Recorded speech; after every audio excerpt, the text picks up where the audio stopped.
Hello, everybody, and welcome back to the second shelf. It's almost November, and that means time for new books, new releases. So, my TBR November. And for those of you who might be new, TBR, for the purpose of this video that I make every month, means to be released. I look at the upcoming month, the new releases, and then I pick a couple of 4, 5, 6 that I personally find interesting, and I share them with you. And as always, we start off with general fiction. You know that I threw out the term literary fiction some time ago. I just call it general fiction now. And for this category, I picked Scarlett Thomas's new book, Oligarchy, which will be published on the 7th of November. Scarlett Thomas is a British writer born in 1972, and she is an acquired taste, I would say. Her books are not for everybody. I really enjoy her work, The Seed Collectors in particular. She has this very dark humor in her writing, very crisp, very to the point, but like I said, an acquired taste. She also writes children's fiction, and I think this one, Oligarchy, is her first fiction for adults in quite some time. It's set in an all-girl boarding school, and we follow our main character, Natasha, who is the daughter of a Russian oil oligarch, hence the title, but I think it also refers to the hierarchy in this boarding school. And Natasha, as an outsider, experiences the life in this boarding school, where you have a very strict hierarchy, ways to do things, way to dress, way to talk, who is friends with whom. But Scarlett Thomas also explores the present day situation, meaning the importance or the relevance, the influence of social media. Now, like I said, I enjoy Scarlett Thomas's work, especially her black humor. So I don't think this is a happy-go-lucky kind of book. That's not at all what I expect.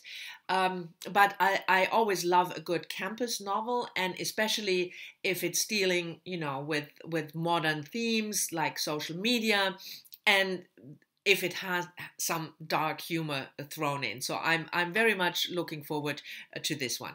Next, we move on to nonfiction, and I have 2 books in this category for you. And the first one is a memoir, Carmen Maria Machado, In the Dream House, which will be published on the 5th of November. By the way, all the books that will come up are published on the 5th of November for some reason or other. I don't know why. Anyway, Carmen Maria Machado is an American writer, and you have probably heard of her because of her debut short story collection, which was published in 2013, Her Body and Other Parties. The book made quite a splash, not only on BookTube, but won several awards.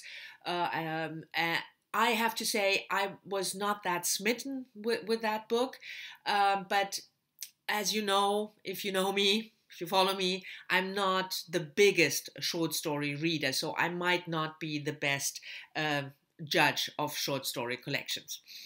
But her memoir sounded really interesting. It's about Machado's long-term abusive same-sex relationship.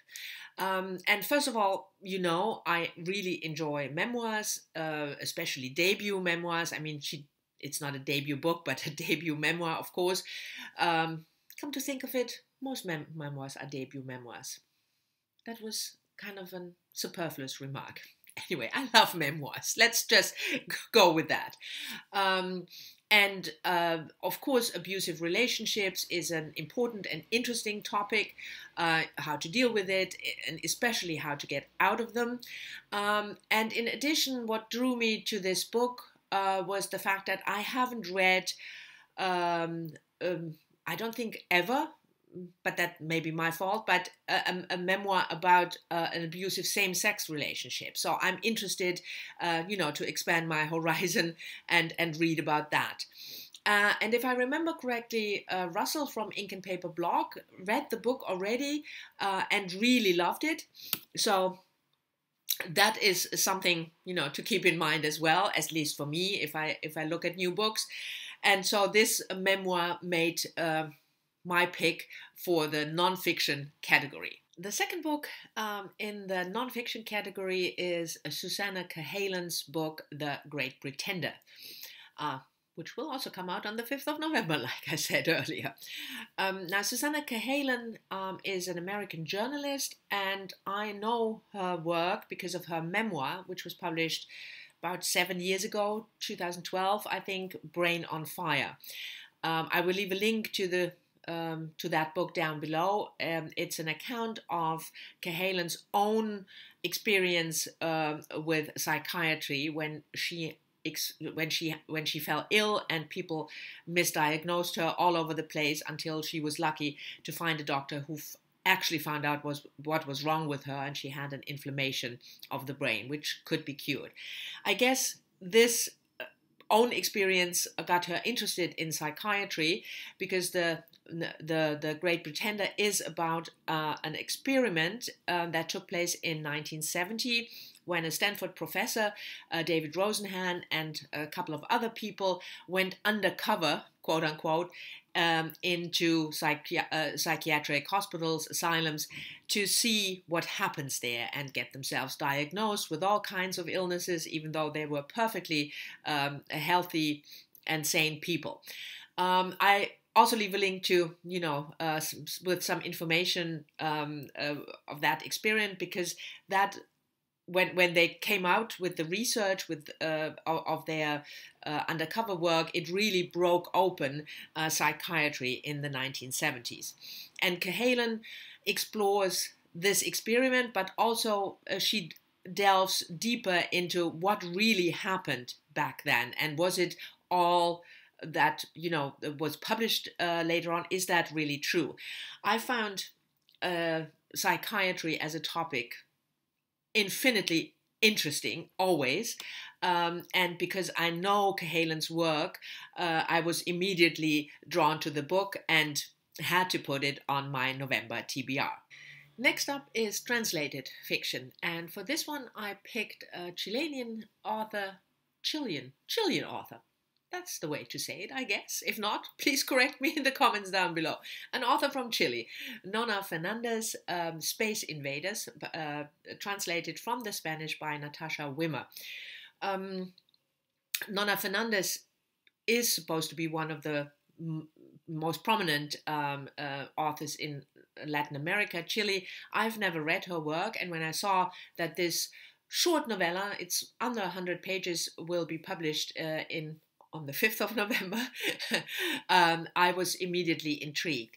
It's about a group of childhood friends and their memories of one of their friends with letters, and then the letters stopped coming.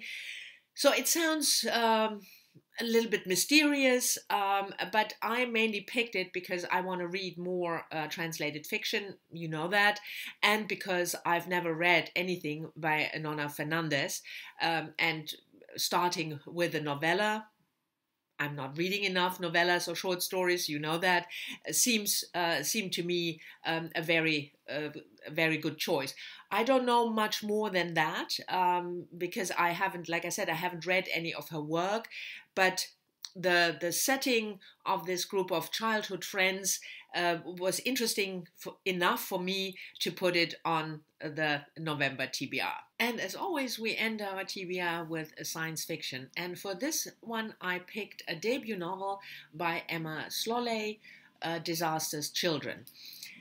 I have to say this book is not marketed as a sci-fi, but I put it in the category anyway because it's a dystopian fiction set in where the world has been ravaged, and we follow Marlo, who lives in Oregon in a secluded community of what you would call, from our point of view, doomsday preppers.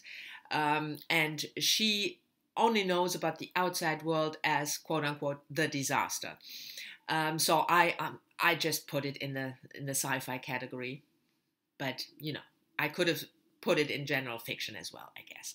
Anyway, it's a debut. I'm interested in that. And Emma Slole is an Australian writer, so there you go. Jacqueline, have you heard of her? Have you read the book? Let me know. Aussie literature is something, I want to explore more. So that was an additional positive tick in the box for this book.